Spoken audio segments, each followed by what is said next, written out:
where I come for refuge. It's a natural, beautiful medicine. We need to make the ocean famous so that future generations can experience what we often take for granted. Hi, my name is Hannah Bloomer and I'm a member of the Sustainable Oceans Alliance. SOA has provided me with unforgettable experiences and invaluable opportunities. Some of the professionals that I grew up idolizing are now my mentors.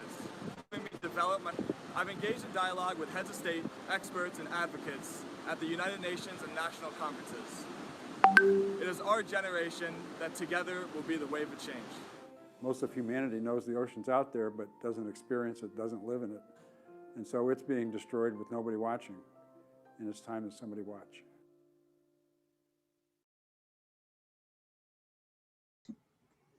Okay, hello, ocean leaders all across Asia. My name is Switenia Puspalestari, and you can call me Tenia, and I will be your moderator today. And I would like to welcome all of you to the Sustainable Ocean Alliance Indonesia's 13th webinar.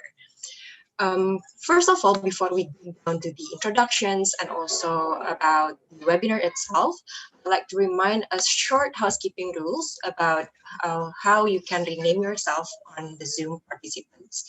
So we will mute your microphone to make the webinar run smoothly, but feel free to use the chat box to just chat around and then also introduce yourself just to make sure that everybody can know each other. And then we kindly ask you to change your name to name/country or name-country. For example, Switenia Puspalestari-Indonesia to get to know each other. And our speakers will try to answer your questions. So please type it and specify who is asking and to whom you want to ask the question to. So without further ado, I'd like to give the introductions about the webinar itself. This webinar is brought to you by the Sustainable Ocean Alliance, or SOA, and in Indonesia is represented by Diversity in Action, Gaia, and also Conservancy. And we invite organizations worldwide to campaign and disseminate knowledge related to deep sea mining supported by the Ocean Solution Microgrant Program. SOA Indonesia is committed to holding a series of movements and webinars entitled Let's Talk About Deep Seabed Mining in Indonesia from December 2020 until February 2021, consisting of education on social media, quizzes, 2 webinars, and finally with the publication of pocket books and video related to the issue. So as what I mentioned earlier, this is actually the second webinar that I helped to moderating, and the first webinar was really cool and also lots of knowledge that we learned together. So for today, we are also supported by a lot of ocean communities. Even though Sustainable Ocean Alliance is based in San Francisco, United States, but in Indonesia itself, we are also being supported by a lot of our Ocean Youth Leadership Summits, such as Blue Generation, Single, Ocean Smile, Back In, Bontang Clean Action, Sea Boga, Laut Biru, and Selfish Project Indonesia. For those of you who want to know more about SOA, we can find out more on the end of this webinar session. Okay, so let's talk a little bit more about deep seabed mining. Maybe some of you have already learned from the first webinar or through the social media poster, but some of you also maybe went here because of several influencers that also talk about how deep seabed mining is affecting our daily life. You know that the deep sea is the largest area on Earth. This area is mysterious and represents 90% of the total marine ecosystem. It has a vital role in regulating planetary system, such as absorbing and storing large amounts of carbon dioxide released into the air by human activities. The deep sea is a water column below 100 meters, and the ocean depths extend beyond the continental shelf. It is the most inaccessible area on Earth. Most of the biota types that live and their ecosystem have adapted to the unique conditions of the deep sea, making them vulnerable to human disturbance. Apart from being an essential home to flora and fauna, the deep sea is also home to large deposits of mineral and metals, and some of these metals include copper, cobalt, nickel, and manganese, commonly used in the electronic industry and applications. These deposits and the potential value of their metals make this new industry in underwater mining very lucrative. So that's about the introduction from us. So without further ado, before we introduce all of the speakers, I think we just did all, I believe, a couple of minutes ago. As we can see on our Zoom desktop, we asked the audience here who already participated from all across the countries, not only in Indonesia, about their expectation attending this webinar. So there are 5 options, and I will read out loud the answers from the most answered one. So most of the participants here is participating to understand why they should be concerned and aware about deep seabed mining issue as an ocean lover, which consisted of 76% out of the audience. And then the second most answered one is the participant wants to know the relevance between deep seabed mining and why the world really needs on the daily basis. And then the third answer is to understand why we should support or disagree with deep seabed mining issue as an ocean lover. And then the last 2 answers are to search or find alternative options to deep seabed mining and to hope to find future job opportunities on deep seabed mining. So I think it's a little bit varied, but it gives us the perspective on how our participants here wants to know more and have fruitful and interactive discussions with our panelists. Okay, so I will introduce all the speakers that are going to share with us today. We have very prestigious and also cool speakers. The first one we have Pradeep Singh from Malaysia. He is the research associate at the Institute for Advanced Sustainability Studies, Germany. And then the second of all, we have Mr. Gulardi Nurbintoro. He is a diplomat at the Directorate of Legal Affairs and Territorial Treaties. And then the third one, we have Efrain Patrick or Sony Batung Bakal. He is from Greenpeace South Asia. And together we're going to learn more about the perspective of seabed mining and also its policies and its impacts. Okay, that's all for the 3 speakers. I think I will just start right away with the first speaker, which is Mr. Pradeep Singh from Institute of Advanced Sustainability Studies, who is based in Malaysia. Hello, Mr. Pradeep. Hi, good afternoon. Okay, Mr. Pradeep, good afternoon to you too, and the floor is yours. All right.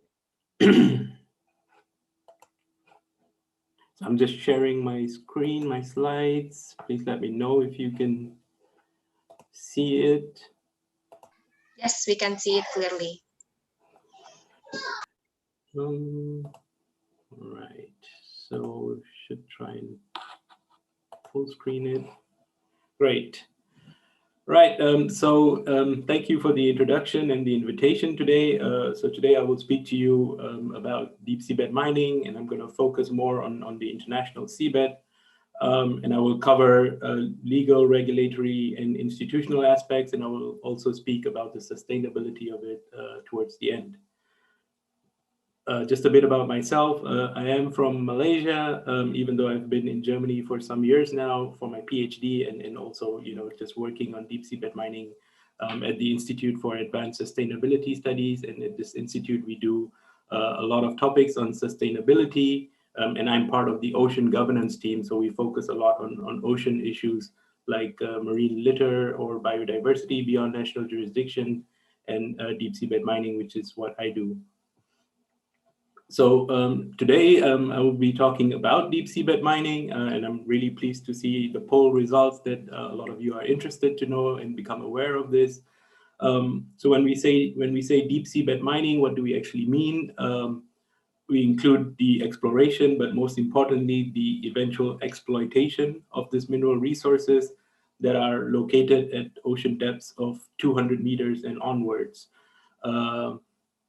So deep seabed mining can take place in areas within national jurisdictions. So some coastal states do have resources within their marine spaces. and it can also take place in areas beyond national jurisdiction. And when we talk about the seabed that is beyond national jurisdiction, we call it the area. This is the legal definition for it. And when it comes to mining in the area, no particular country can claim sovereignty or can claim any sovereign rights over resources there. So you can only access it through an international organization that is known as the International Seabed Authority, which I will come back to later. Within areas, marine areas in national jurisdiction, coastal states have sovereign rights over these resources. So it means that, you know, it's only them who can access and exploit these resources, but that doesn't mean also that they have full discretion to do whatever they please. So they are also bound by what is called the UN Convention on the Law of the Sea of 1982, which is basically what we call the Constitution of the Oceans. This was adopted in 1982 and came into force about a decade later. There are 167 countries and the EU, the European Union, who have signed on to this convention. So it's a widely accepted convention, applies everywhere, all ocean spaces, whether it's within or beyond national jurisdiction. And then this convention is important because it sort of designates the maritime zones and describes within each maritime zone who has the rights and obligations within that zones. And it's important to note that this convention, UNCLOS, is legally binding on all member states. And member states who have signed on and accepted the treaty are required to then sort of legislate within their national legislations and give effect to this convention. So as I mentioned, today I will be speaking more about the seabed mining in the international seabed. But before that, just to give you a better understanding of the different maritime zones, I know this can be a little complicated, but I just wanted to make sure that, you know, we are all on the same page on where we are talking about. So going from left to right of this sort of chart, you'd see that the first 12 nautical miles are what is known as the territorial sea. So they are part of the territory of the coastal states. And this can sort of be extended up until 200 nautical miles, which is the exclusive economic zone area when we talk about the water column. And at the bottom, the seabed also is what is the continental shelf, or the seabed basically. And the seabed is actually a special case because under certain circumstances provided by UNCLOS, by the convention, this can actually be extended further out even until 350 nautical miles. But certain conditions have to be met. And in these areas, the coastal states basically have sovereign rights over the resources that are there. So if we're talking about the exclusive economic zones, then fisheries. And if we're talking about the seabed, then we're talking about oil and gas and as well as mineral resources. Beyond this, for the water column, beyond the exclusive economic zone is known as the high seas. And beyond the seabed, up until, as I said, can go up until 350 nautical miles. Beyond that is what is the international seabed or the area. And in the area, there can be no national rights. There's no sovereignty and no claims there. So again, you know, just to make it further complicated for you, there are two charts here. The one on top, if you see the areas in dark blue, those are basically the EEZ areas. And then the ones in light blue on the top is basically the high seas. And if you look at the map on the bottom, and if you see the colors in orange, these are existing claims for the extension of the continental shelf. As I mentioned, this can go up to 350 nautical miles. So basically, if you put both of this together, I didn't have the time, I should have done it, but if you put both of this together, then you would have the picture of basically how much space are we talking about when we talk about the international seabed.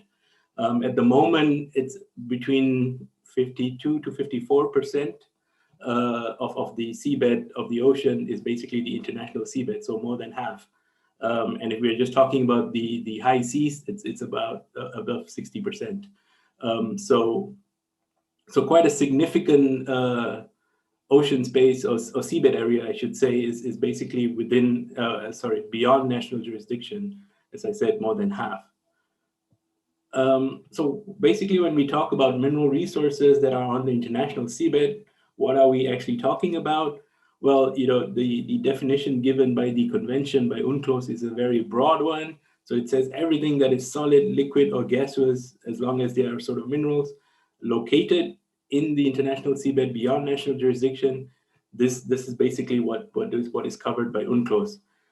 We are talking about three main types of mineral resources here.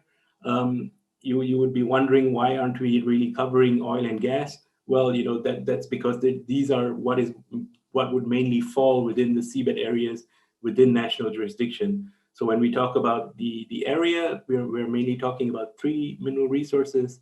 The first are polymetallic nodules. These are located on what are known as abyssal plains or flat areas, basically.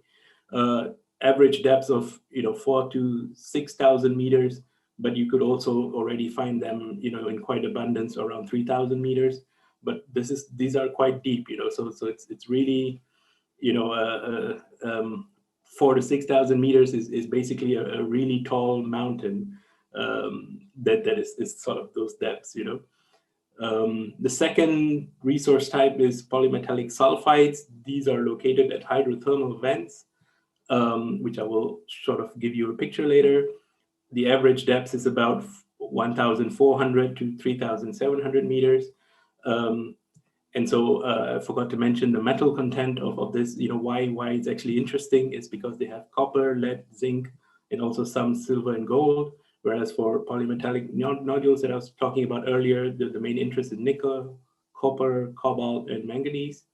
And now coming to the third and final resource type is cobalt-rich ferromanganese crust. These are located at seamounts, usually at depths of between 800 to 2,400 meters. And the metal content is mainly cobalt. So these are the main research interests in these resources.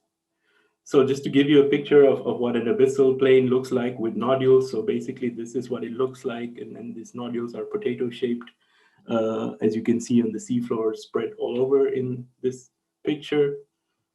Hydrothermal vents, well, this is a picture of what hydrothermal vents look like and the sulfides that exist on there. And this is what a seamount, a cobalt-rich seamount would look like.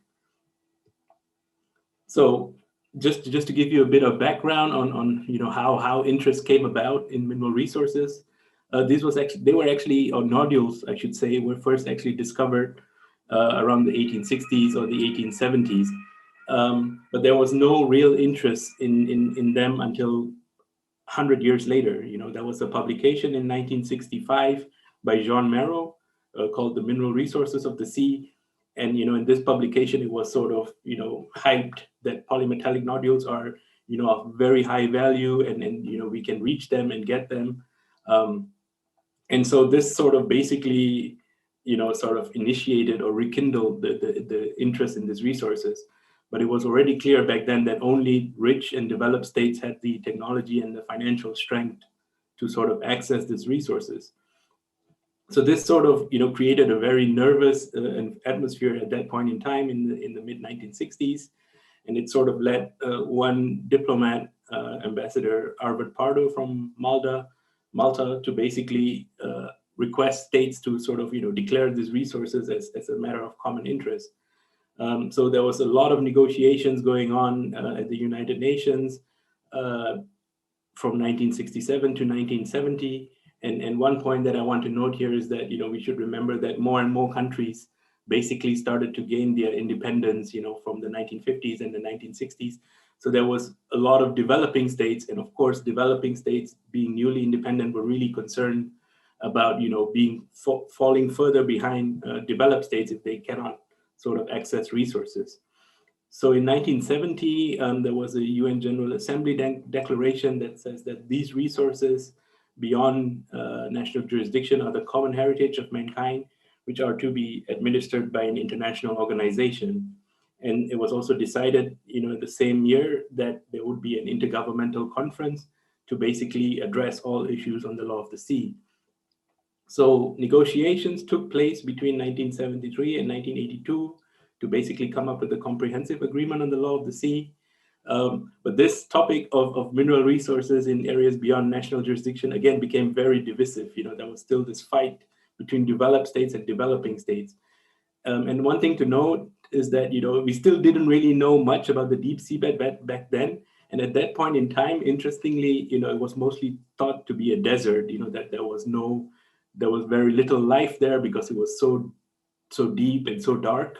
And the understanding was that if there's no light, then there can be no life. So it was thought, this area is there for us, we can do whatever we want. There's little environmental value in the deep sea. We didn't really understand how the deep ocean works and how its importance is, basically to regulate the climate and then the temperature of the earth. We didn't understand that yet. And hydrothermal vents were not even discovered back then when they first started negotiating. So basically they only knew of nodules. So these are really important factors to bear in mind as I continue along in my presentation. Now, after intense negotiations, the convention was finally adopted in 1982. It has a dedicated section for mineral resources of areas beyond national jurisdiction, known as Part 11. It created the ISA, the International Seabed Authority, and provided a regulatory framework for mining that take place on the international seabed. But again, even though it was adopted in 1982, it did not come into force, mainly because there was a lot of opposition, and this opposition came from a lot, or mostly from developed states, but also a few developing countries, but big developing countries like China, for example, or India.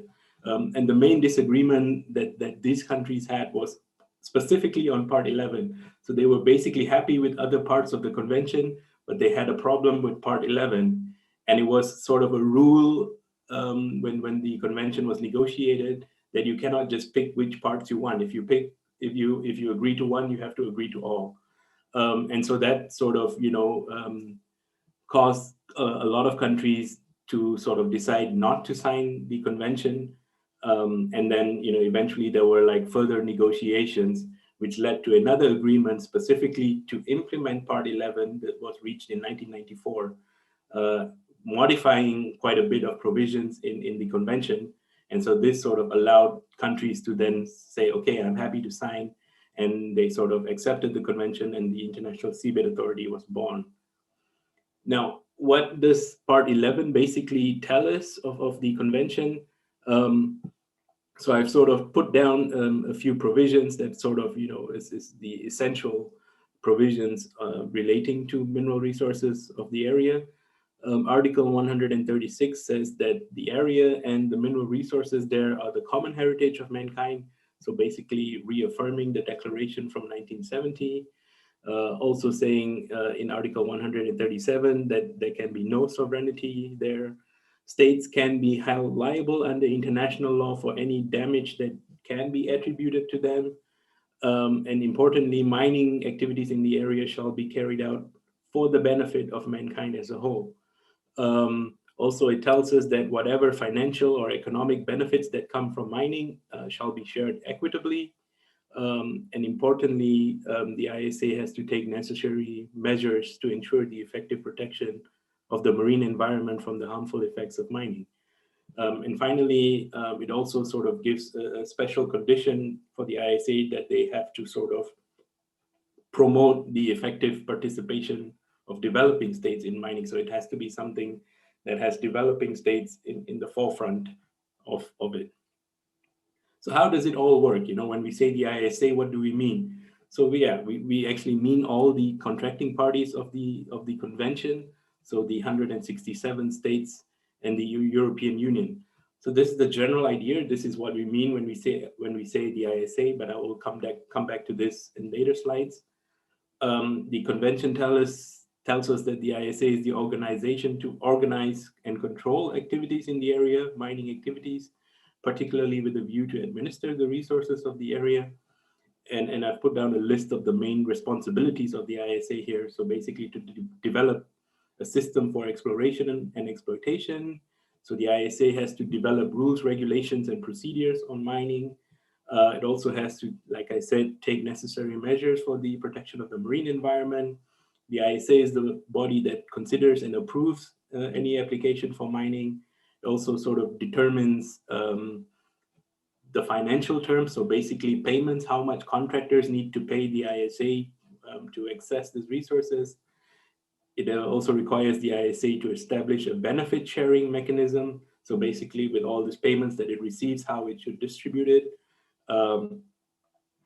ISA also has to provide a system of compensation to developing countries whose economies are currently dependent on land-based mining, which then suffer adverse impacts due to deep seabed mining. So it's sort of also accepted that deep seabed mining could be a competition to land-based mining, and countries that rely on land-based mining could suffer consequences if and when deep seabed mining starts. And I guess overall, it's important also to recognize that the ISA has to supervise and ensure compliance by contractors, and also to promote scientific research, technology transfer, and capacity building. Who can apply for mining contracts? So any member state of the convention can apply for mining contracts, but it's not only states. So in certain cases, private actors, state-owned enterprises, and private persons, basically mining companies, can also apply for mining contracts, but they must have sponsorship from an eligible member state. So member states can sponsor their own nationals, or they can also sponsor foreign nationals that are under their effective control, but there must always be the country that is the nationality of this private actors must always be a sponsor. So if, for example, a country has a company under its sort of registry, they have to sponsor that company. But for example, if that company is owned by different actors in other countries, then this other country or other countries should also be a sponsoring state. And you need to have a sponsoring state at all times. So not just at the time you apply for it, but throughout the contract, you need to have a valid sponsoring state. There can be no mining activities unless it is in accordance with the Part 11 of the convention. So you need, of course, to apply and get the prior approval of the International Seabed Authority. If you don't do this, then it's illegal. You would first need to have exploration, so basically to look for the resources, to gather environmental information. And after that, you need to apply again for an exploitation contract. As an applicant, you need to determine where and what you want to sort of look for and exploit. You can do this anywhere on the international seabed, but you need to remember that some areas are actually reserved only for developing countries.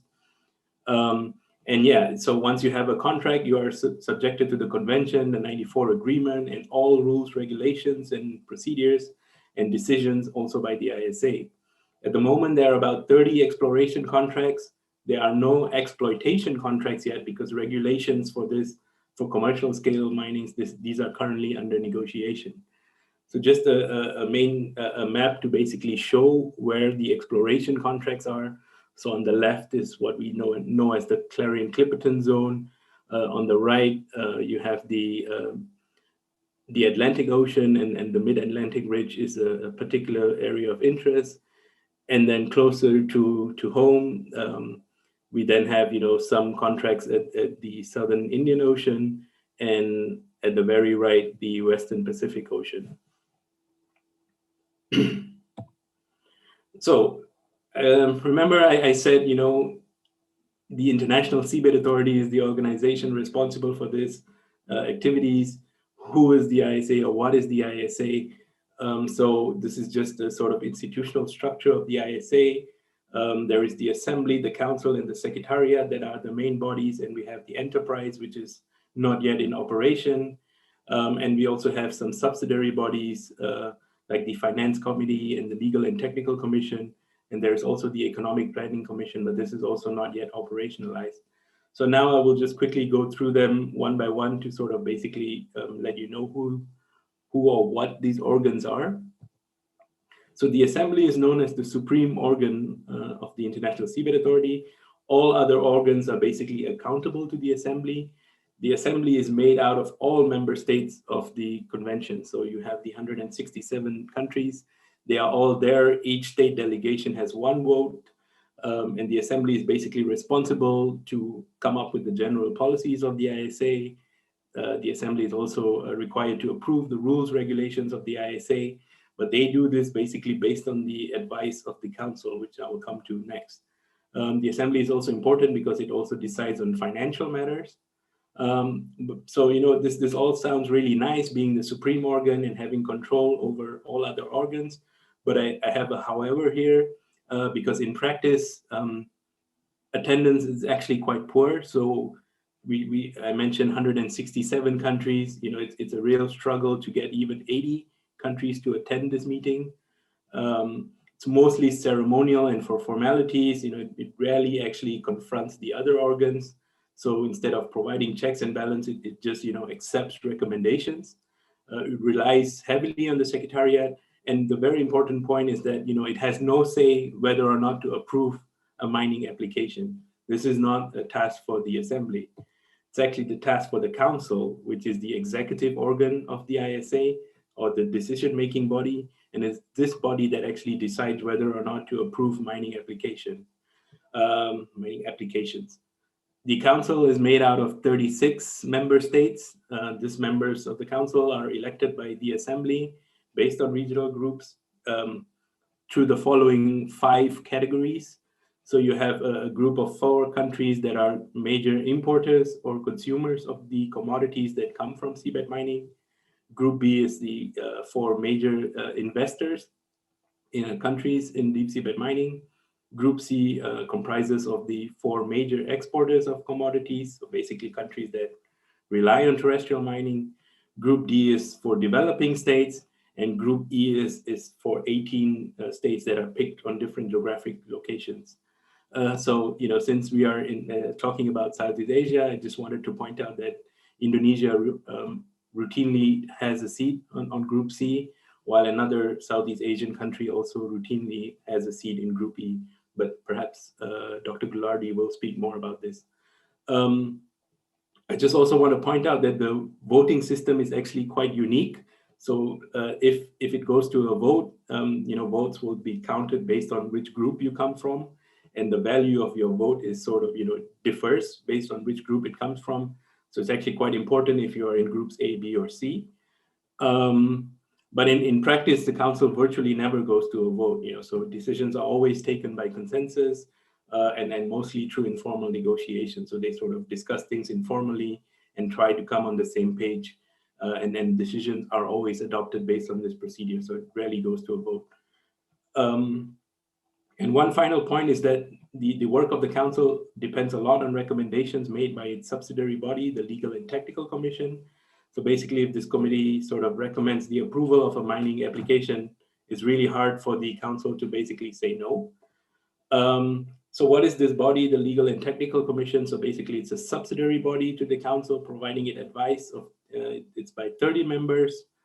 But these meetings of these bodies, you know, they take place behind closed doors and they don't really report much on what happens. So there's, you know, not much transparency here. And it's very important because this body is the one that provides advice to the Council, which eventually makes the decisions. And so, you know, it's this body, the LTC, that first considers whether or not a mining application should be granted. You know, it makes its recommendations to the Council. And the Council just relies on a very brief report prepared by the LTC. It cannot look at the documents that the LTC sort of relied on. It just has to rely on this report.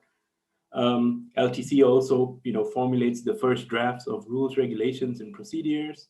And it's also responsible to conduct environmental impact assessments on behalf of the authority. So regional impact assessments, basically. One thing to note about this body is that even though it has 30 members, at most 15% of them actually have scientific expertise on the body, on the marine environment. They're mostly diplomats, lawyers, or basically geologists. And then they don't have the environmental or ecological expertise that we actually want to see.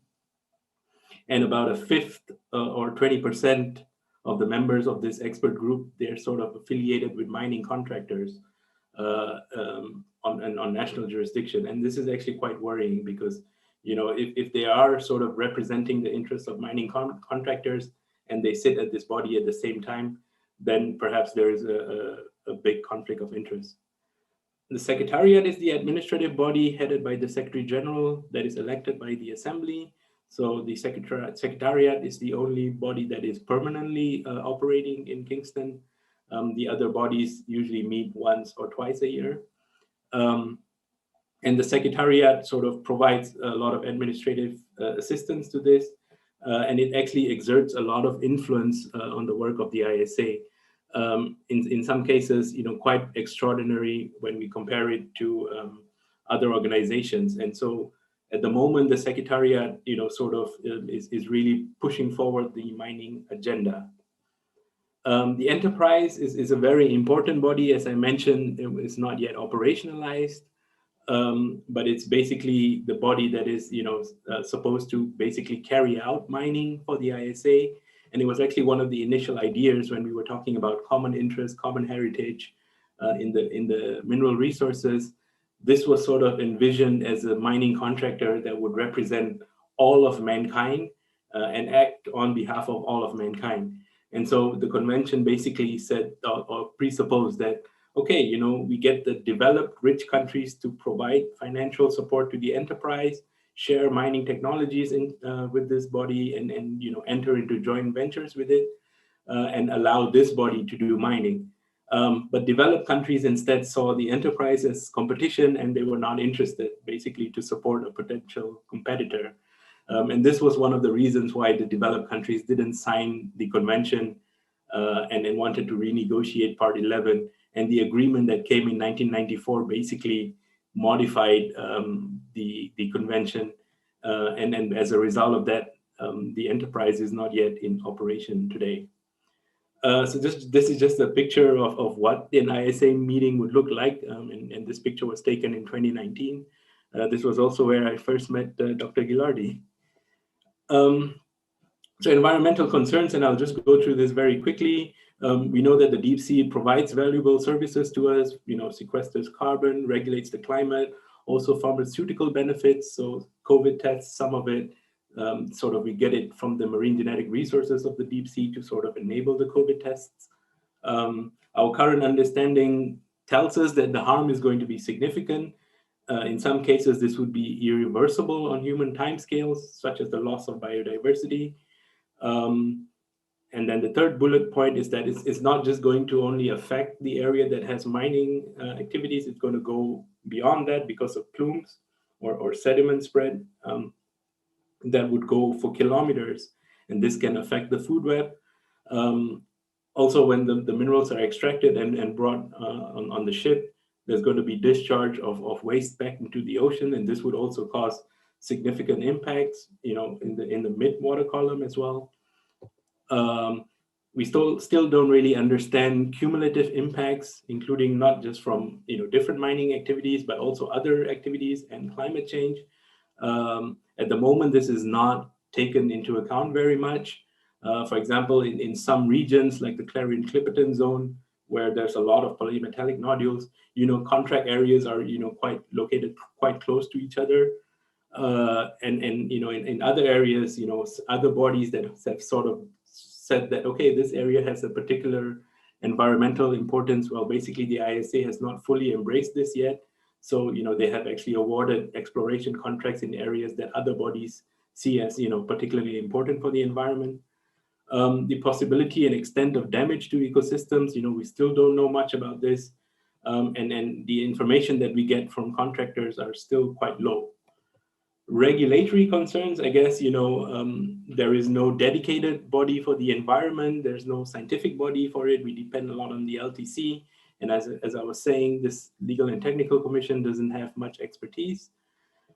We haven't really determined, what sort of level of harm that we don't want to accept. So the ISA sort of needs to do this urgently and define what it means by serious harm.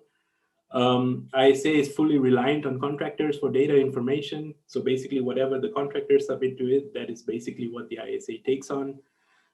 Resource-related data is basically kept confidential between contractors and the LTC and the Secretariat. So this is considered strategic information, which is quite strange to some extent, considering mankind owns the resources, but they actually don't know much about the resources. It's a bit strange. But environmental data is sort of required to be released, but not data that are related to the resources. At the moment, there's no body of inspectors to check on compliance, so the ISA needs to create this urgently. And the ISA sort of accepts, that they need to follow the precautionary approach, the ecosystems approach, and they actually embed this principles in their regulations, but they don't really explain how this is going to be implemented. And I guess a few points that are quite important as well, the financial models that are being considered now. So payments, basically, how much contractors need to pay. These are set at a very low rate at the moment to attract industry. And so from quite a few analysis that we've seen, only some contractors, or especially the first few contractors, would stand to make some money with a few sponsoring states. And then later on, this would be reduced. So in the end, the calculations tell us that there would be actually very little revenue that will be distributed to mankind. We still don't know what an equitable benefit sharing mechanism would be. So whatever money that comes in, we don't know how this is going to be distributed yet. The exposure to liability, so basically for states under international law, this is a concern. There's still no tested case about this. So, since there's been no exploitation, we actually don't know, what happens if something goes wrong and then a country is brought to the, International Tribunal for the Law of the Sea, for example. What is its exposure to liability? This is not clear yet. And finally, sponsoring states, it's also an issue sometimes to sort of really identify it actually has control over the contractor or not. And we've seen in some cases now that private companies from developed countries that are based in developed countries have actually obtained sponsorship from developing countries instead of their own developed countries. And one reason that private companies would want to do this is that they can gain access to reserved areas, which, as I mentioned earlier, these are reserved for developing states. So you have mining companies from Western states that are setting up companies in developing states and using that as a means to access the reserved areas. So that's one reason why private companies would do that, but there are other reasons as well. They could be going for lower tax rates or less administrative work, or even less scrutiny from the state. And then this can be problematic because, as I was explaining in the earlier bullet point, sponsoring states can be held liable under international law, if they've done something wrong. I'm running out of time, so I don't want to go so much on narratives. But basically, I just want to go straight to why Southeast Asia should care about seabed mining. And I just put down 5 points that I think should be take home for you. Deep seabed mining would cause, really serious environmental harm. I think we know that. It would also add to cumulative pressure. So as we know, the ocean is already subjected to a lot of pressure. Adding mining to it would really add a lot more pressure to it. And we just still do not know enough, to say confidently that we can allow this. Mining would also have very serious impacts on the food web. This would impact fisheries, also tourism, and eventually livelihood. So there's a paper, at the bottom left that just came out a few weeks ago, which basically sort of says, this is important, to ensure that the health of the deep ocean is intact, because they are actually integral for our food web. The connectivity of the oceans, this is important. Impacts that are conducted by activities that are outside, in areas beyond national jurisdiction would impact on the coast.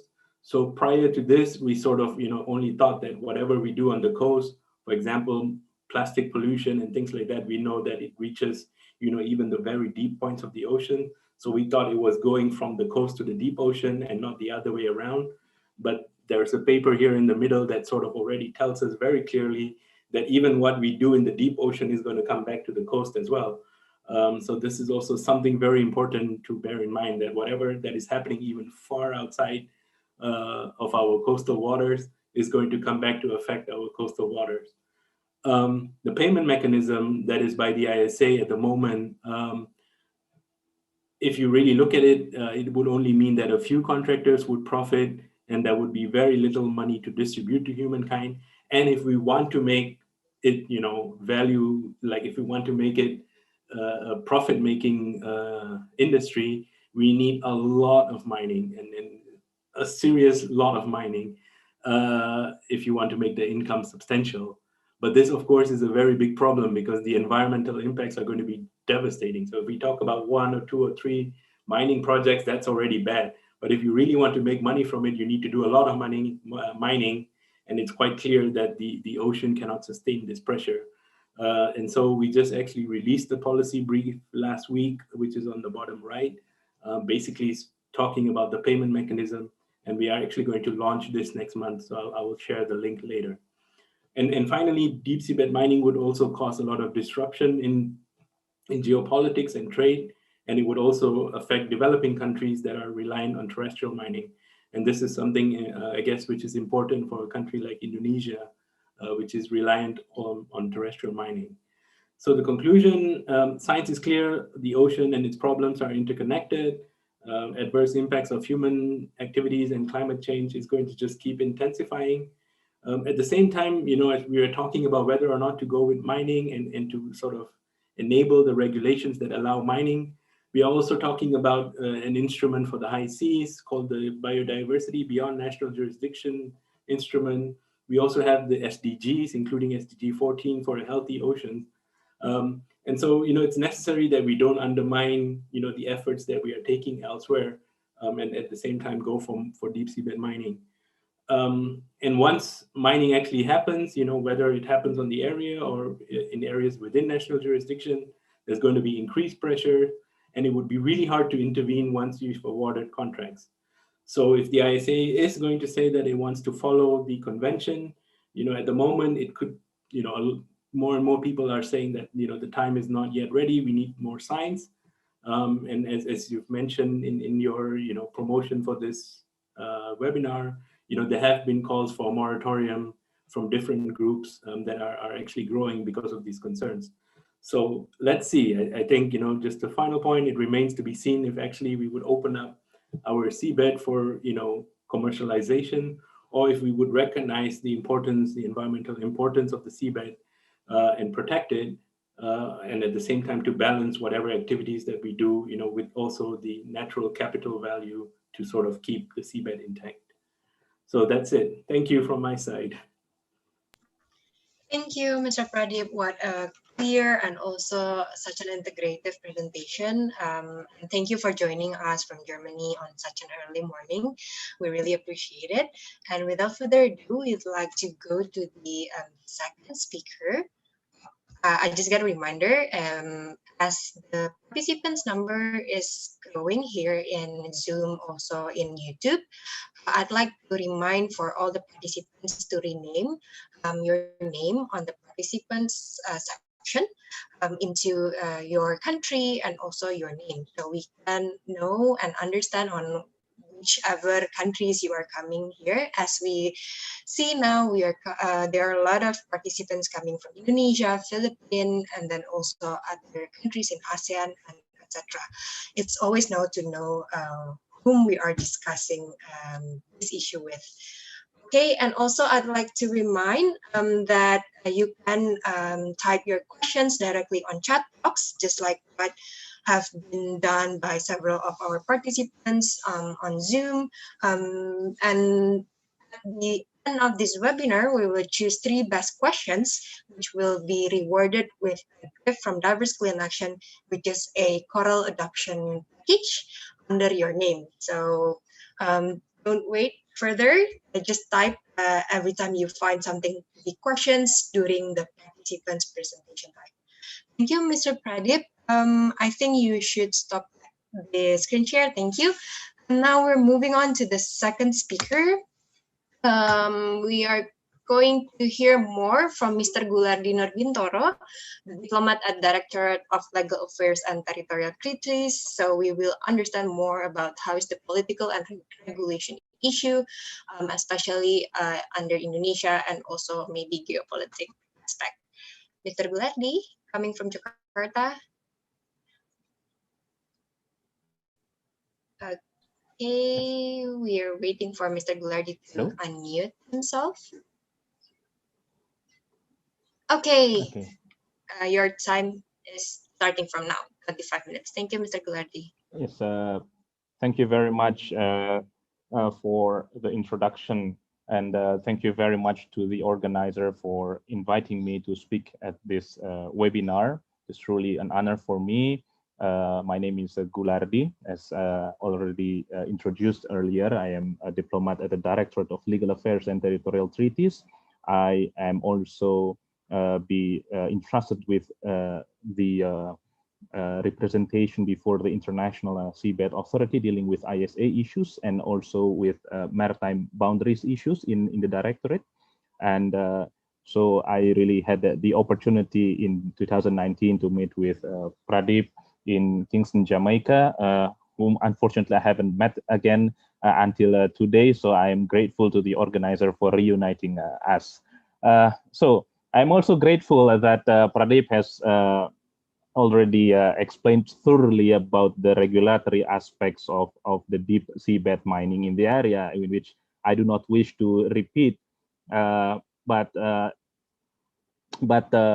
I think one thing that I need to underline, also taking from the previous speaker's presentation, is that when the seabed in the 1960s was initially discussed, there was the first thing that came to the probably to the interest of the world was because of the commercial factor. We have to admit that the environmental factor was not really the priority back then. It was only given importance because it was perceived to have a high economic value. So now, as the area and also the resources within the area have been regulated now under the UN Convention on the Law of the Sea and also under the 1994 agreement, I think we need to be aware also, we have to keep into mind that it is not possible to disregard completely the financial aspect of these mineral resources. And so always there will be, during the negotiation process of the draft exploitation code, for example, how to strike a proper balance between the environmental aspect and also between the financial aspect, because obviously not only in the deep sea wet mining, even for ordinary fisheries resources, for example, we do require a lot of capital. In Indonesia, we have 2 million fishermen, but they are not the big fishermen. Actually, they are traditional fishermen. Even to gather these living resources which are available around us, a lot of capital is needed. So imagine how much it will be needed to extract these minerals from the deep sea. And so there is always this two sides of the coins that goes along in the discussion regarding the deep seabed mining, which we always have to take into account. And fortunately for us, the consciousness about the environmental aspect is growing. And also, I think there is also a very positive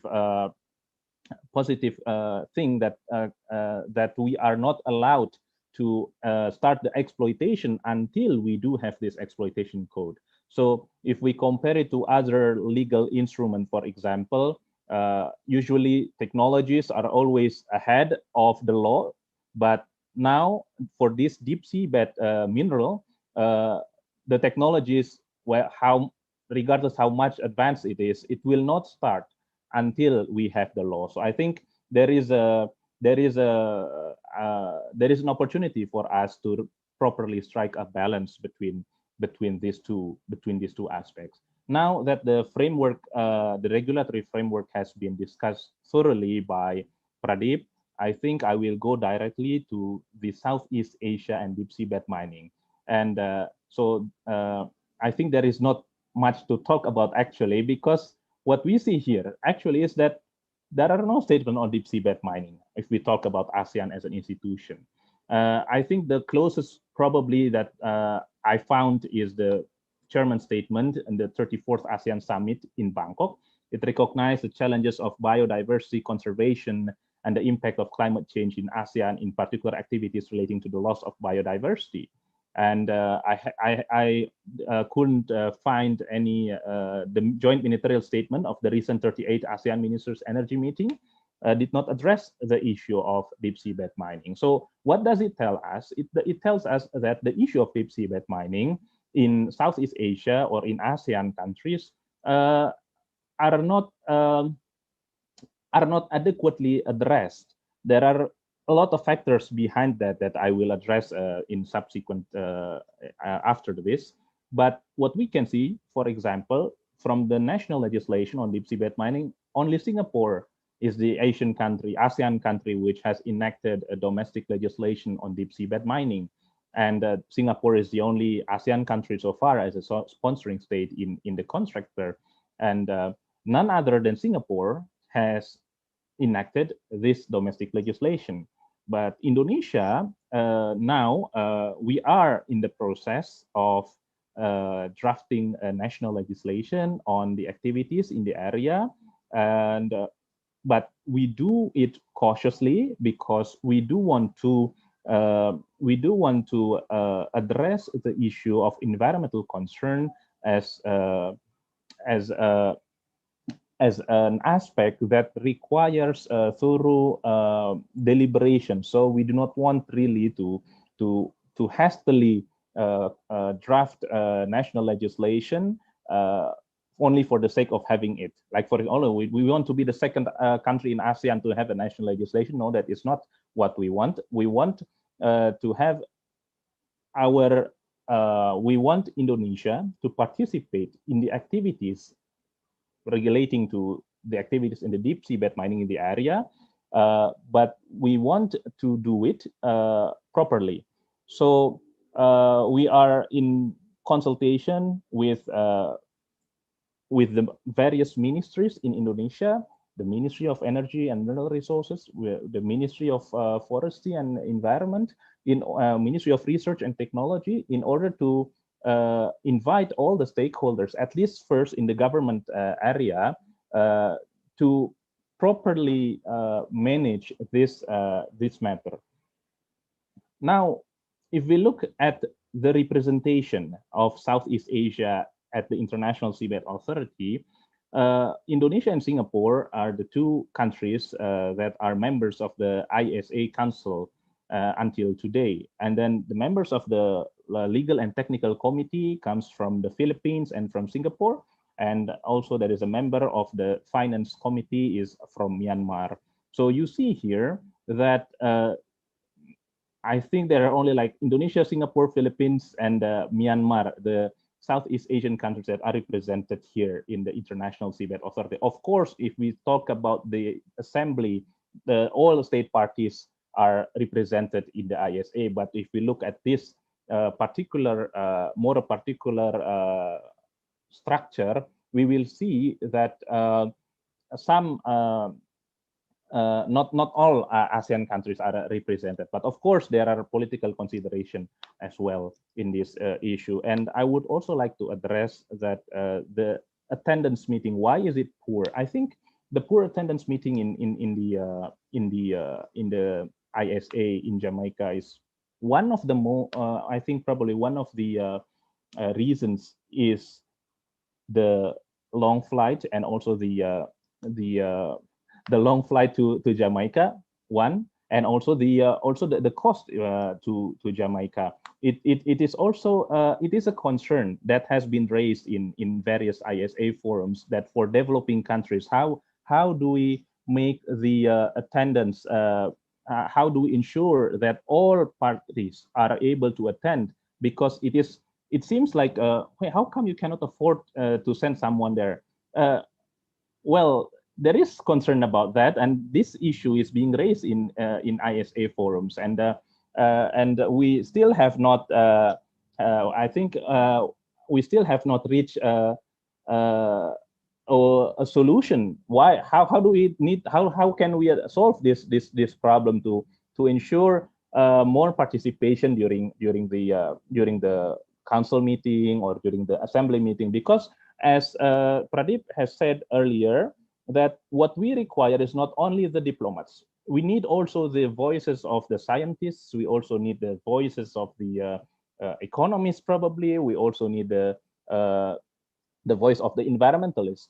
And so at least a proper delegation will consist of these 4 people from these 4 areas. And it is not cheap. I can assure you, it is not cheap. If we come from Southeast Asia to come to Jamaica to attend for a meeting that can last, if we include the council meeting, for 2 weeks, and then also we add with another 2 weeks of a meeting in the assembly, it comes to 1 month meeting staying in Jamaica. And this is an issue that has been a concern in the past and will continue to be addressed, and we will try to solve this matter. Now, if we look at the position of the states in general, well, all countries in Southeast Asia, in ASEAN, are parties to the UNCLOS except Cambodia. So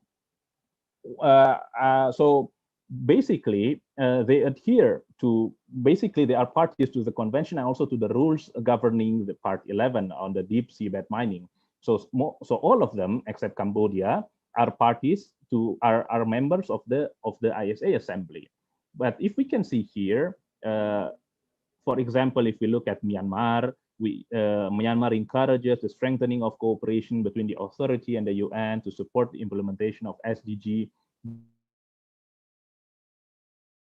for the standardization of data, etc., etc. And also the Philippines supports a comprehensive environmental policy. It places high importance on capacity development and training.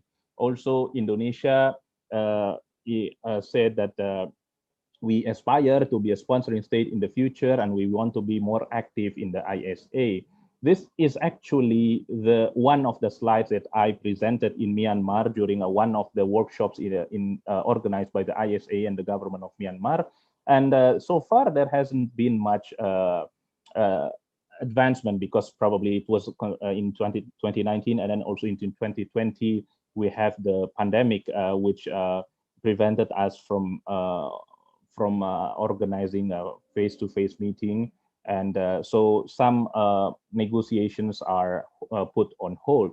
But what we can look from these various statements are that the most thing that is now vital to the of main importance to most Southeast Asian countries are the technical workshops, which means that these are the challenges that ASEAN countries face. The first is probably the lack of understanding with regard to the importance of the issue pertaining to the area. And the second probably is the understanding of UNCLOS is not evenly distributed.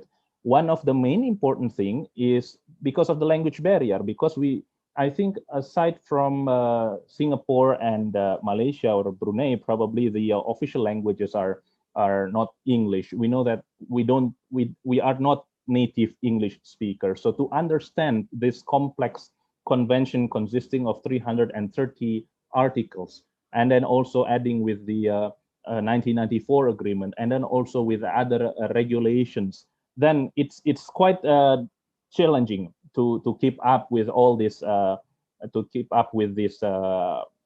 with this regulation. So it is a challenge for us. I think this is one of the aspects that is also recognized, I think, by the International Seabed Authority, and Indonesia raises this concern as well, that how are we going to be more active in the deep seabed mining in the area if we don't understand the law, if we don't understand the regulatory framework? And this is important, and we have to address the basic principle first. And then the third is probably because of the high cost and unforeseeable profit. Of course, for the environmentalists, this seems to be a very capitalistic point of view.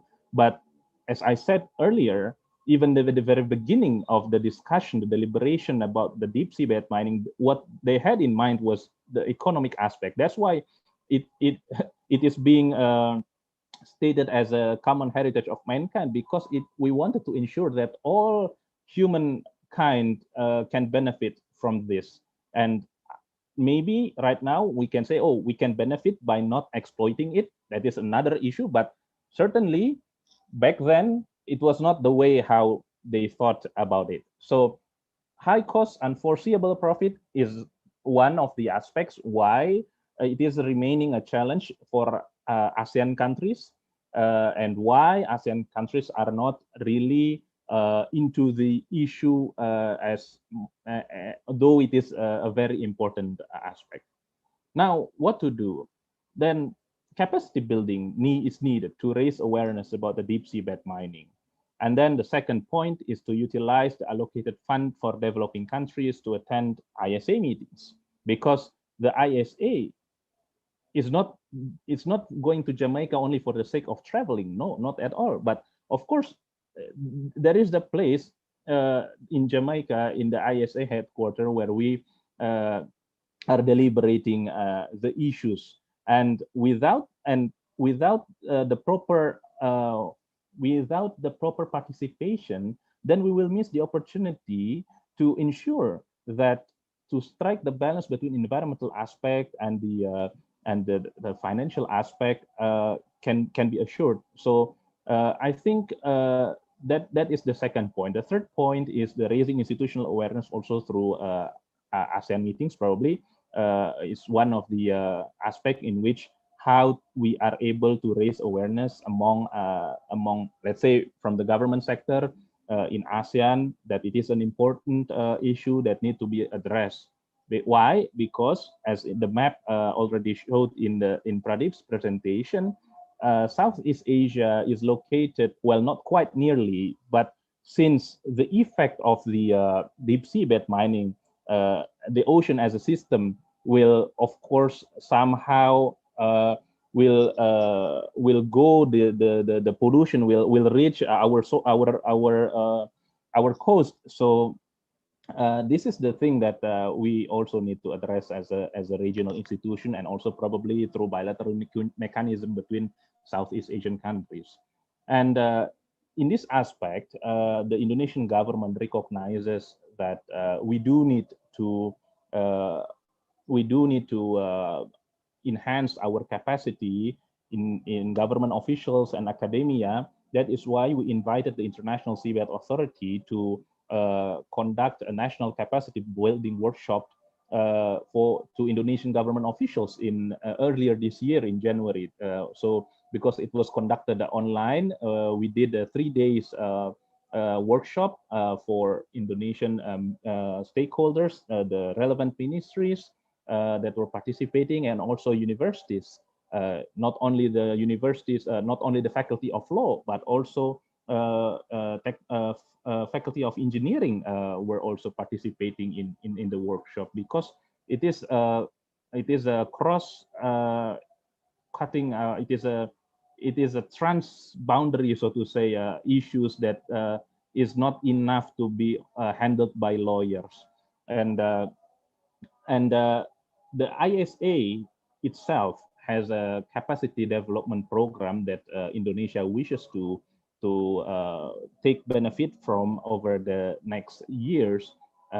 It has conducted this capacity development program as an implementation of the implementing agreement of 1994. They had the 3 main programs. The first is the contractor training program, and then they also have the endowment fund for marine scientific research, and also an internship at the Secretariat of the authority. And based on the data that we gathered from 2013-2019, there were 108 participants from 37 states, and 9 contractors have participated in the contractor training program. Also, in the Endowment Fund for Marine Scientific Research, which was established in June 2006, there were 145 participants from 50 states which participated in this program, and mainly were participating in short courses, for example, like the Rhodes Academy or the Marco Polo Chenghe Academy. And the internship established in 2014, as of 2019, there were 30 participants.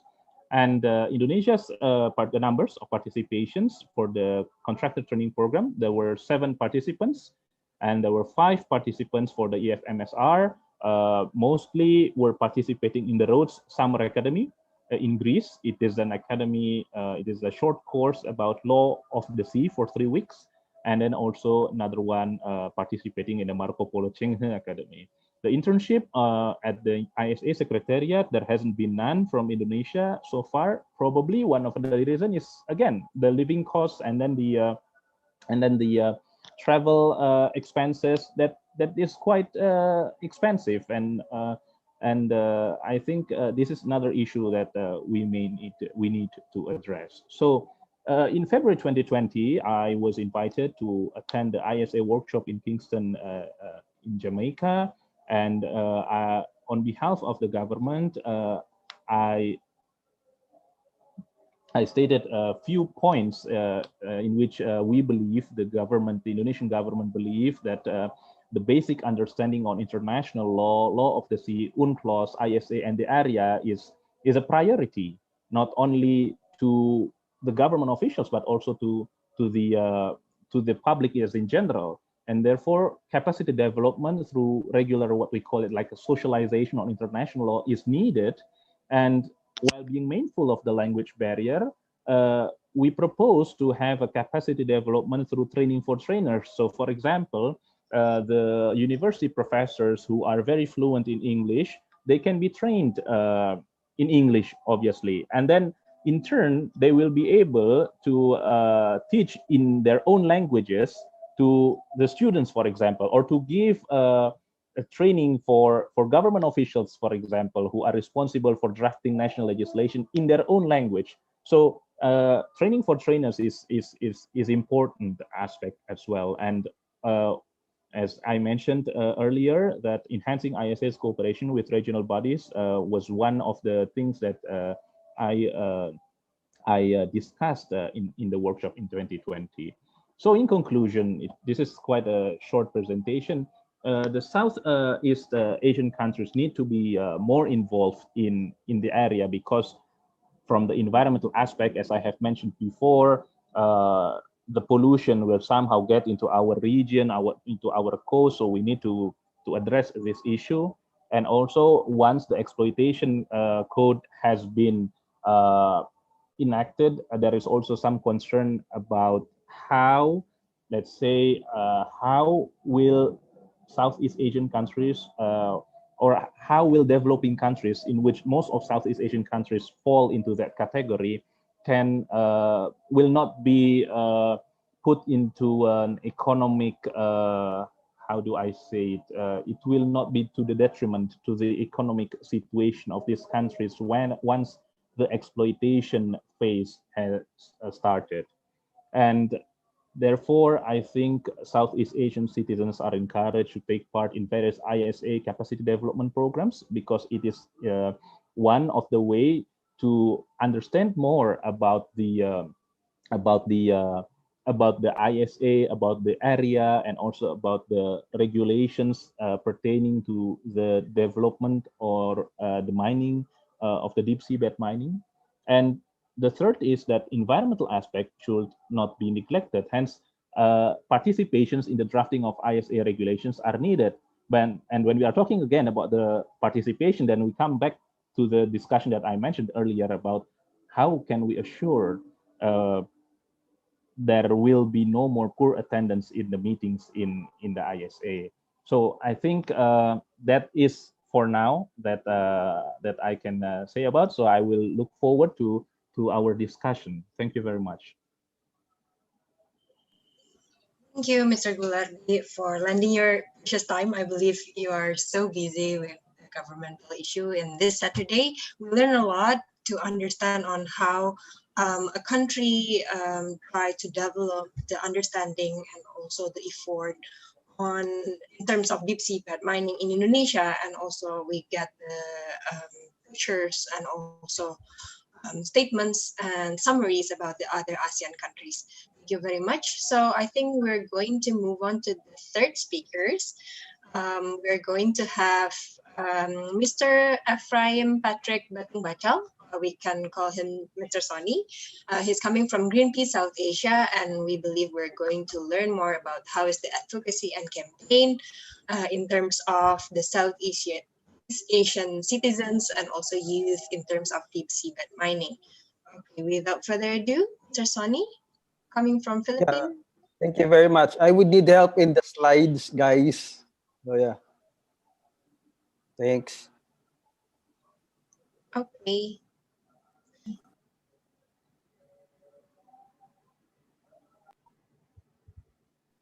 You could make the slide bigger. Thanks. So the title of my talk, as per the invitation, would be why should the youth care about this particular issue? Next slide, please. Yeah, just recently in December 2020, Greenpeace released an article, particular in this particular issue, and the main summaries on that particular paper, which I could share with you later, the links if you would like to read it thoroughly, is fourfold. Global commons is increasing despite serious environment. Are murky corporate practices that obscure processes like how we did this particular mineral. Some would be used in like cell phones. It's as earlier described, some possibly COVID-19 applications. But the liability is something to be determined, right? So if something happens, so what would be the cause of the or the damages to that particular activity? There's essentially undue influence of the deep sea mining companies on government policy. As you very well know, even in the Philippines that I'm coming from, there's a close link between corporations and the government. And then and also in other countries as well. I'm not saying that there's a collusion between governments, but the general public should be aware that they should be informed on what's happening in terms of the negotiations by their respective governments in this deep sea mining agreements, so that they could be properly informed and then get into the discussion to get their sentiments across. And there's the seemingly high influence on the ISA, particularly, well, as mentioned earlier, in the representation of ASEAN, there's only minimal representation, not to mention that the presentation of our Gulardi just before my presentation is the distance of the negotiations to an area that is possibly not able because of cost concerns in attending that particular meeting. So that the suggestion of Greenpeace, actually, not only Greenpeace, but right now, there's negotiations to enact an ocean treaty globally. And in fact, if there hasn't been any COVID-19 pandemic last year, the negotiations might have concluded last year to conclude this particular agreement. Because there's a recommendation to protect 30% of the entire oceans for 2030. So agreed to be negotiated by the countries, I think, if I'm not mistaken, 2018. But the details of such treaty would need to be hammered out through the successive negotiations, hopefully this year. Next slide, please.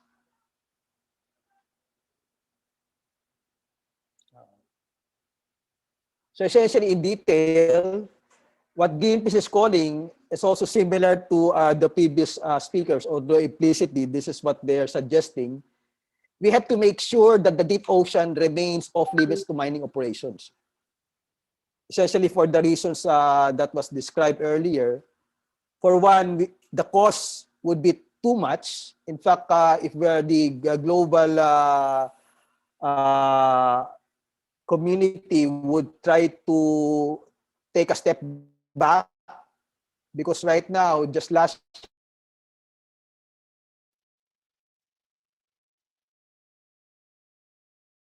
year, we had problem in COVID-19, right? Is it proper to allocate resources, support mining companies to mine with such a large don't have any idea on the costs involved, to reallocate those resources to more important things like solution of poverty, COVID-19, and otherwise. So we have to make sure that these negotiations, these views would be taken into consideration in negotiations. And then secondly, as I mentioned earlier, we have to agree, or countries should agree on a strong, so to allow the oceans to recover by 2030. These main points, if these are agreed by most of the governments, would actually be appropriate to allow. And probably in future, we hope with the uses of the oceans. So, please, and then you could play the video. I think this. Thanks.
Thank you so much. So that's a brief overview of the what could happen if we allow deep sea mining. Now, the next question that I would like to ask is part of my assignment. So what do we do now? So we could share with you this campaign accelerator toolkit. I'll share the link to you later so that you could, because campaigning essentially needs planning. Okay, next slide, please. So this is a broad overview. Next slide, please. Yeah. So in order to develop a campaign, we need to understand this particular main questions. So for instance, if deep sea mining is the issue, So what's your vision of the future without deep sea mining? What needs to change? How can we create that change? Who can help and what influences? Next slide, please.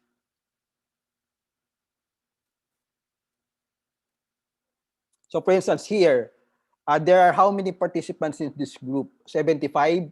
If each of you would draw an idea of what you have in mind without deep sea mining, and then probably send to the organizers of this one, that would probably help to visualize what we have in mind. So what's your alternative future, right? Next slide, please. Slide. This is an example of the issue problematics, because it is important for every one of us to understand the issue. We could use actually the presentations of my colleagues before myself, and then try to understand from your point of view, as a millennial. I think that most of the participants here are young generations, right? So that we could understand the problem and probably develop solutions to that effect. Because remember, a problem properly identified is a problem half solved. Okay? And then you should also be able to identify the causes of that one. Next slide, please.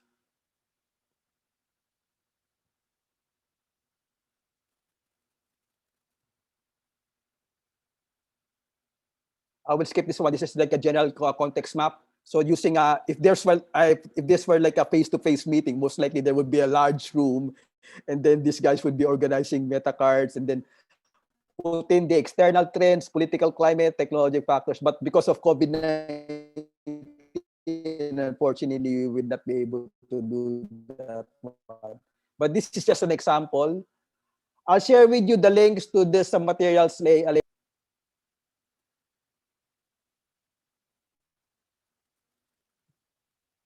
Next slide.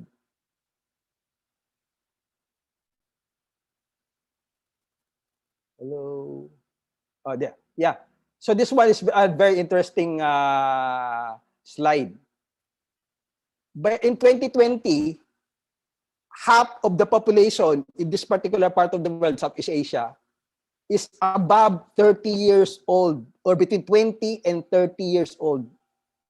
Meaning to say that half, can you imagine that half of the population in this region, where this is just median, okay, this is not exact figures, is in the age of millennials, I guess, or the younger generation. Can you imagine just only 10% of that one, not to mention in Indonesia, the population of Indonesia is how many? 120, I know, it's 200 million, I guess, right? In the Philippines, it's 100 million. Can you imagine that? If you only have 10% of the millennials supporting a particular campaign, that's the change drivers that we want. But of course, we need to plan on how to do that one. Next slide, please.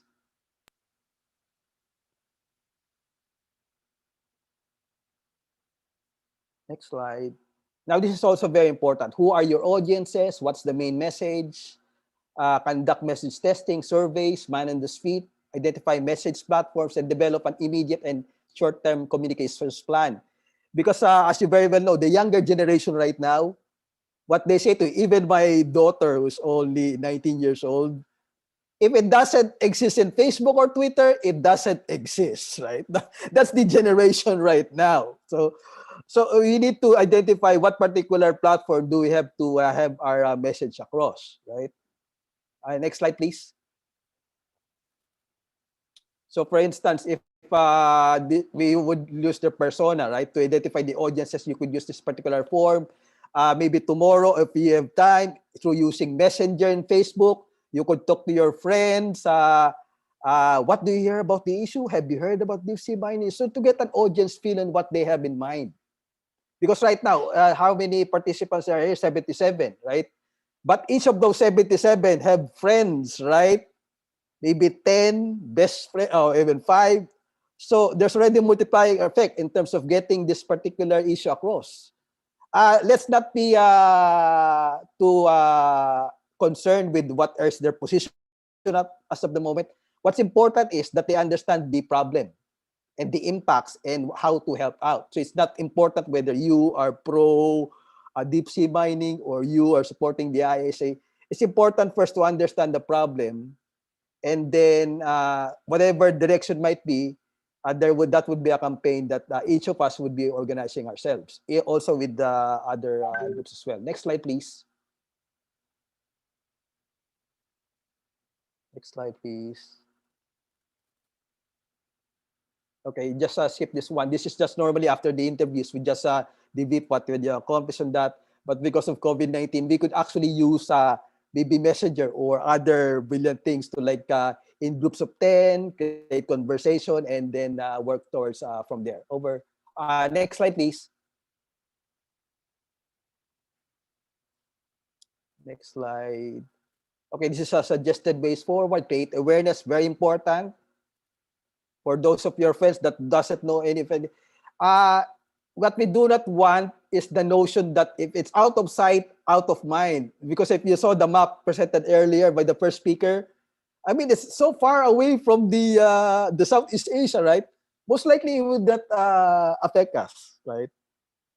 But just like tsunami, if there was an earthquake in there, and we don't know if, like, drilling perhaps would conduct an earthquake, it would also, because it's also one planet, and then we don't know what the impacts are. So that's why we are so very careful on that one, on the impacts. Then you could create actually online petitions, email, talk online to your policymakers in the ASEAN region, Indonesia, Philippines, Malaysia.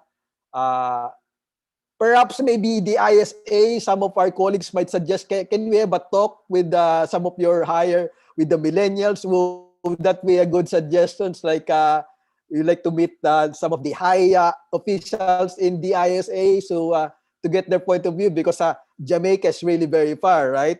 But right now, the opportunities with the webinars like Zoom or other platforms, probably some from the ASEAN region who are members of the ISA might suggest that one as an alternative, like a no-holds-barred conversation with the younger generation. Probably that would be helpful.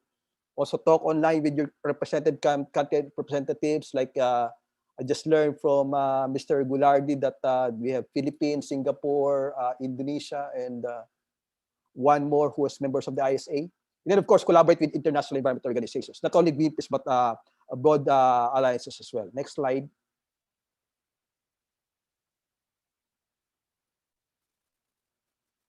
Okay. Now, of course, you want to envision the campaign, right? So, for instance, if you want a campaign for 1 year, so after 1 year, what do you envision the headlines would be as a result of your campaign? This is a format. This is just a short presentation, and I'm looking forward to more insights and Q&A. So that's it from my end. I'll share the links to you guys later through the organizers. Thank you very much for listening. Thank you, Sonny. It gave us such a clear, steps on what to do in terms of campaign, especially on the previous panelists talking about lack of awareness and also lack of understanding. And I'd like to quote the sayings from Mr. Sonny is problem halfly identified is actually a problem is halfly solved, because when we understand whether we understand about our position or not, it's important to spread the awareness, to spread the knowledge, so later on after they understand and also all of us understand on the issue itself, the impact, and what is the relevance with us living in the region which considered far away from the places to do the seabed mining, we can actually start to measure our positions and also giving alternative solutions or even giving feedbacks to the governments in terms of the sustainable policy and etc. Okay, I think today we're going to go to the question and answer session right away. For those who have not yet put the questions on the chat box, please feel free to type it out directly on the chat box. And I'm reminding that those that chosen as the 3 best questions will get a carbon offset package, which is a coral adoption package in Jakarta under your name. Okay, so I think I already gathered several questions here. I think the first questions is going to be addressed to Mr. Gulardi. The question is from Rocky Guzman. He's actually our colleagues from, hold on. Mr. Rocky is our colleagues from ASEAN Research Institute for Environmental Law. He's also the collaborations, the organization is also the collaborator for today's webinar. And the question is, what is the role or accountability of the ISA in terms of environmental impacts of deep seabed mining? At the outset, it seems there might be conflict of interest if their main purpose is to evaluate or approve exploration or exploitation contracts, which no distinctive reject. I think it will be answered for Mr. Gulardi, and maybe Mr. Pradip can add some answers regarding on that. Okay, thank you very much for the question. If I'm not mistaken, if I understand it correctly, the question was about the responsibility of the ISA, right, in terms of the deep seabed mining activities. Well, I think we have to go back to the structure or to the responsibility of the ISA as an organization. So basically, what ISA is like the United Nations, so to say. Is an international organization, but the real decision makers, the real person, legal person responsible is the states themselves. So that is why when we are talking about the deep seabed mining activities, the entity responsible to any effect arising out of these activities in the area will fall, first of all, obviously to the contractor, and then the second will be to we will see whether the government sponsoring the activities can be held liable or not. As far as I know, maybe Pradip can correct me or to add on this issue. The ISA as an organization will not be held accountable for the activities, and for a very clear legal reasoning, because it is not them who are doing the activities. Mostly they are just organizing, or let's say they are determining whether a certain contractor has fulfilled the obligations to conduct activities, for example, exploring in the area or exploitation in the area. I don't think that it can. I don't think that as of today, the responsibility of the ISA covers that deep into that aspect. And if someone is interested, you can also read. There is a 2011 advisory opinion by the International Tribunal on the Law of the Sea concerning the responsibilities and obligations of states sponsoring persons activities in the areas, and it gives a somehow somewhat an understanding, a basic understanding on who is responsible for the activities in the area. Thank you. Thank you, Mr. Gulardi. Before Mr. Pradip would add more answers in that question, I think Mr. Gulardi also mentioned about the legal obligation. So I think there's another question that's actually relatable and is also addressed to Pradip. So I think you can answer it simultaneously. So the question is from Matthew from ASEAN, maybe ASEAN Secretariat. The question is, for deep sea mining, the application of the precautionary principle and the legal obligations not to cause harm to other states should act clearly to prevent deep sea mining. Why are these not being applied by the ISA? So I think Mr. Pradip can answer those both questions directly. Great, thanks. I guess for the first question to Rocky Guzman. Hi, Rocky, good to see you. Well, there is Gulardi was correct in saying that there is one thing called responsibility and liability under international law, and so he excellently said that it's really hard to say that the ISA as an organization is liable. It could only be in an extreme situation, because otherwise it's the member states that are actually the ones that are liable.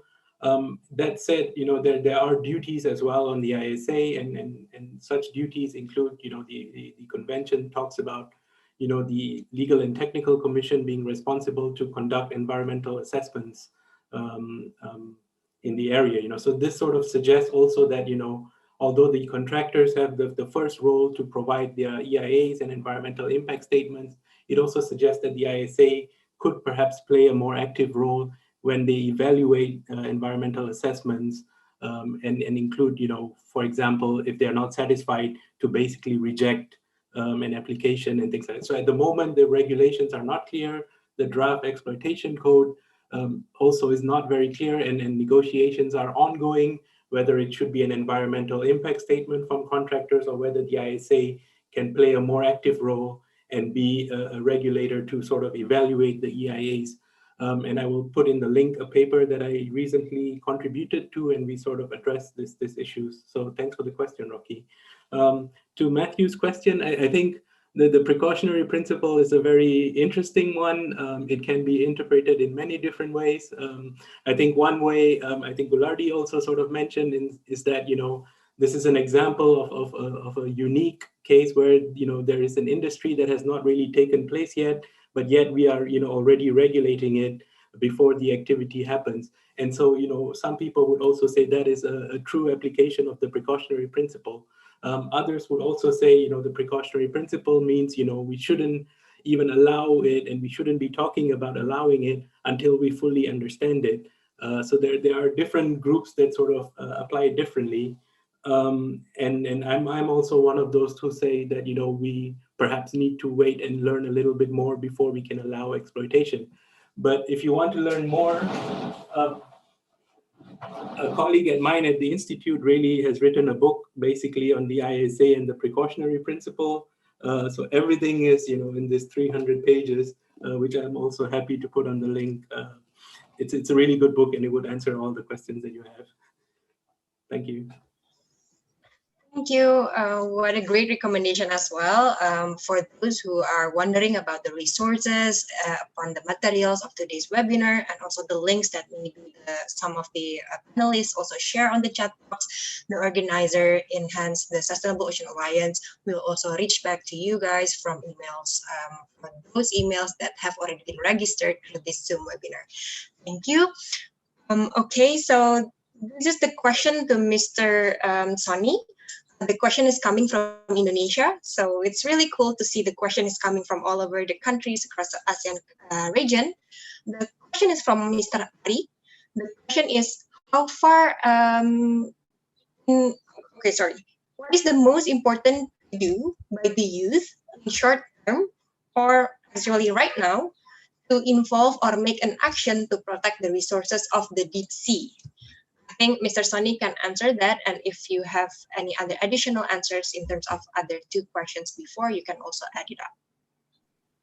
Yes, so what's important right now is like to be also concerned with that mining that's also near the coastline, right, of Indonesia, because I'm familiar with some of the reclamation and all that, because it doesn't make sense that you're concerned with something very far from Indonesia, right? You have to go all the way to Jamaica to negotiate like that one.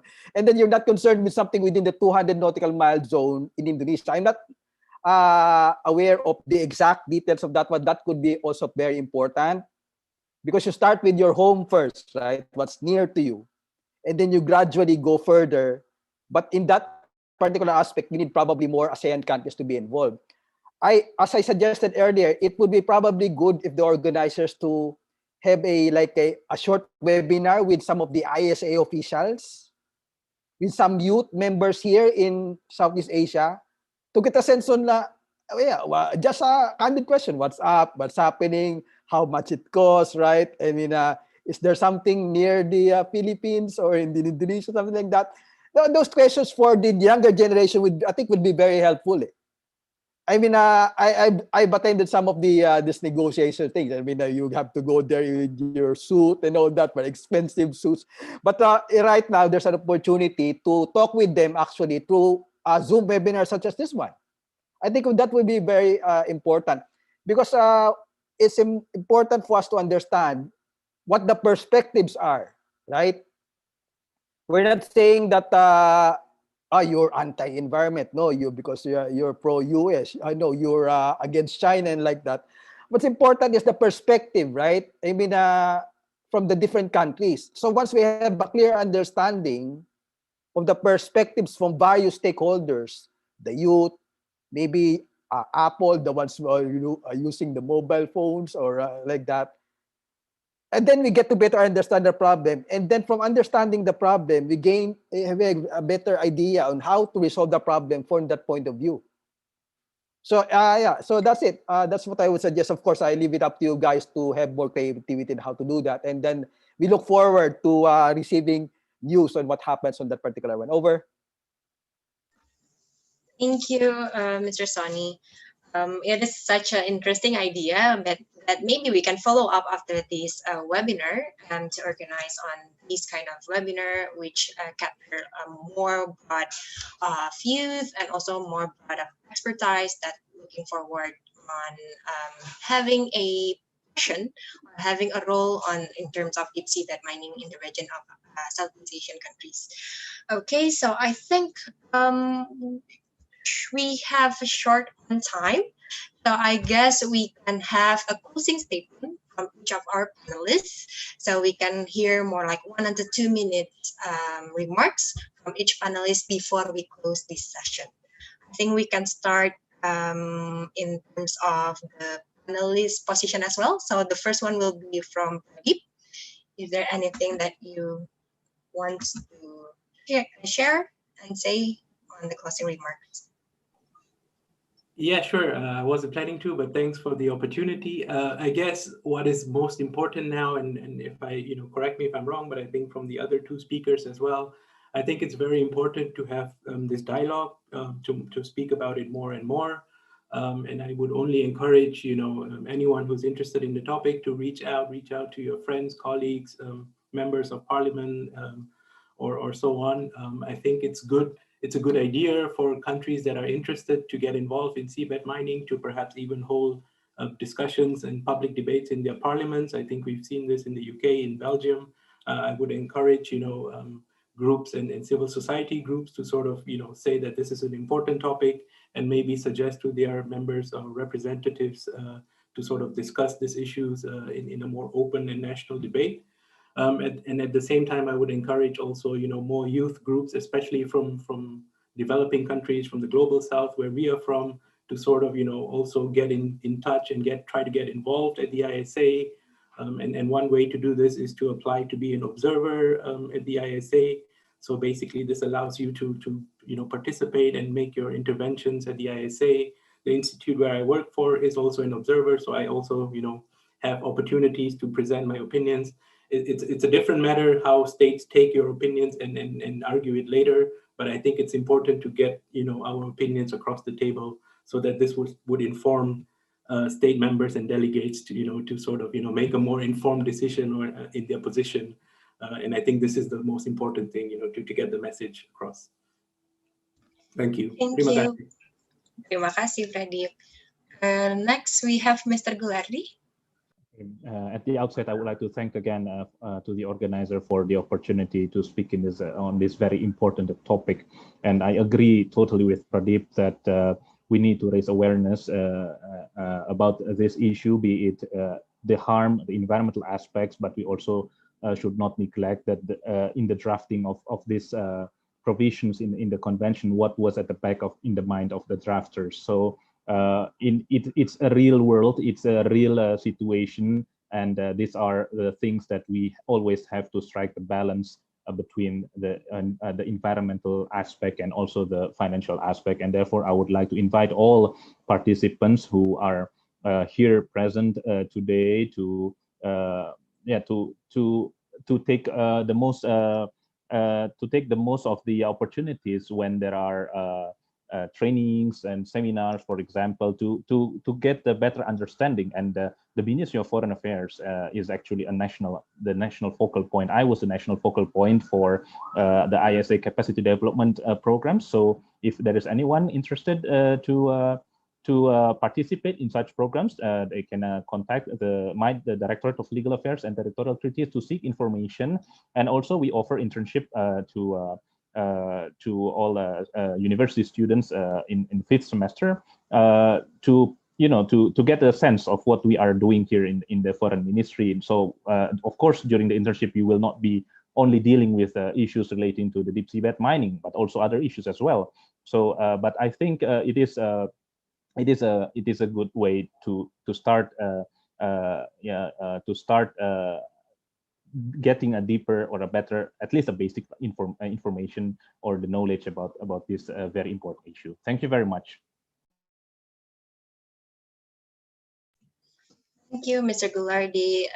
Last but not least, we have Mr. Sonny from Greenpeace. Yeah, thank you very much for organizing this very interesting and youth-oriented seminar. Yeah, I really enjoyed it, and then hopefully we look forward to your actions, guys, and then good luck. Over.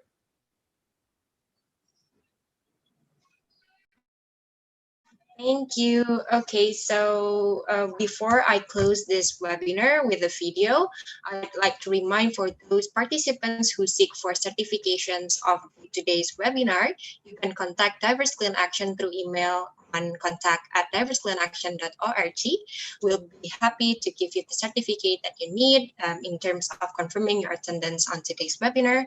And also, I'd like to congratulate to those three questions that I mentioned earlier. For those names, there will be Matthew, Rocky, and also Ari, who got a carbon offset package from Diverse Clean Action, as your questions are the best questions that on this webinar.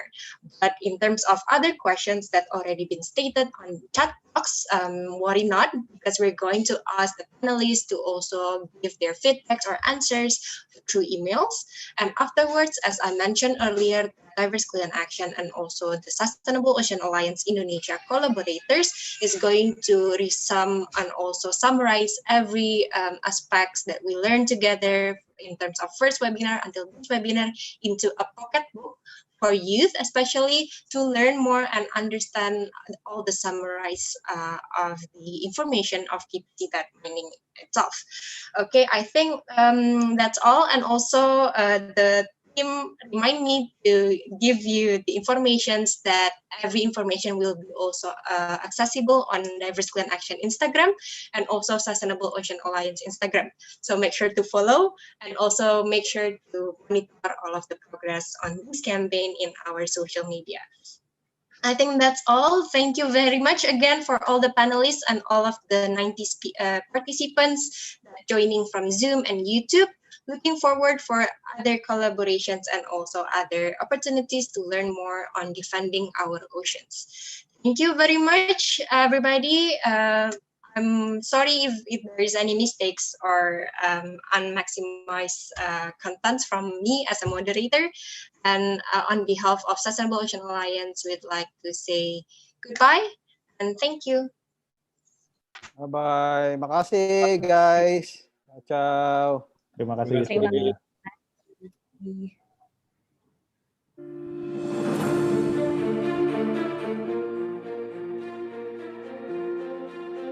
Oceans should be famous because they have everything and more that all sorts of other celebrities who are famous have. They are powerful, they are beautiful, they're striking, they're unique, and they are majestic. So the oceans should be famous because they've been underrepresented in the past decades, and they're in a state now which, over the past 50 years, the pollution and devastation to the oceans, we need to do something about it now. So to make the oceans famous, we'll put it on the radar of everybody, even people who are landlocked, to raise awareness of what we can do on a daily basis to help reduce the pollution in the oceans and to protect them. Imagine if you were in a position to order a planet somewhere, right? You know, like, and you say, okay, I want a planet, it's going to cost so much money. And then you say, but I want a planet that I can actually live on, that will provide food and provide air. Then the guy at the store says, well, you're going to have an ocean then. Oh, how much is that? How much more is the ocean? Well, that's a lot, because the ocean's everything. The ocean is everything when it comes to a planet. So that's why we have to look at the ocean now. There is a lot to do, and you guys, the millennials and Gen Z and the younger people, we'll have to continue what we started.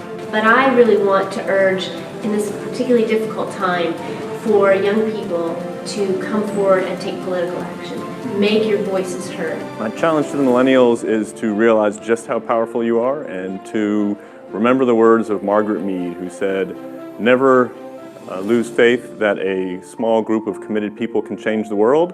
Indeed, it's the only thing that ever has." And I would urge all millennials to become social entrepreneurs, to combine their business with the social value, or have the social value first and put a business behind it. It's that combination of getting a solution going with power behind it in a sustainable way. And you see that starting. Social entrepreneurship is, I think, the center of life for the millennial generation. And empower the crowd, seriously. Experts are great. They know all the ways not to accomplish things, all the problems with doing it. But you give a kid or a car mechanic a couple of tools and an idea, and the world is their oyster. And that future will be a society where the oceans and humanity are integrated probably almost seamlessly. It's going to have to be one big functioning system with us part of it. The future of the ocean, I would leave a question mark without a word, because that word depends on what you guys push the world to do. The ocean is where I come for refuge. It's a natural, beautiful medicine. We need to make the ocean famous so that future generations can experience what we often take for granted. Hi, my name is Hayden Bloomer and I'm a member of the Sustainable Oceans Alliance. SOA has provided me with unforgettable experiences and invaluable opportunities. Some of the professionals that I grew up idolizing are now my mentors, helping me develop my passion for oceanography. I've engaged in dialogue with heads of state, experts, and advocates at the United Nations and national conferences. It is our generation that together will be the wave of change. Most of humanity knows the ocean's out there, but doesn't experience it, doesn't live in it.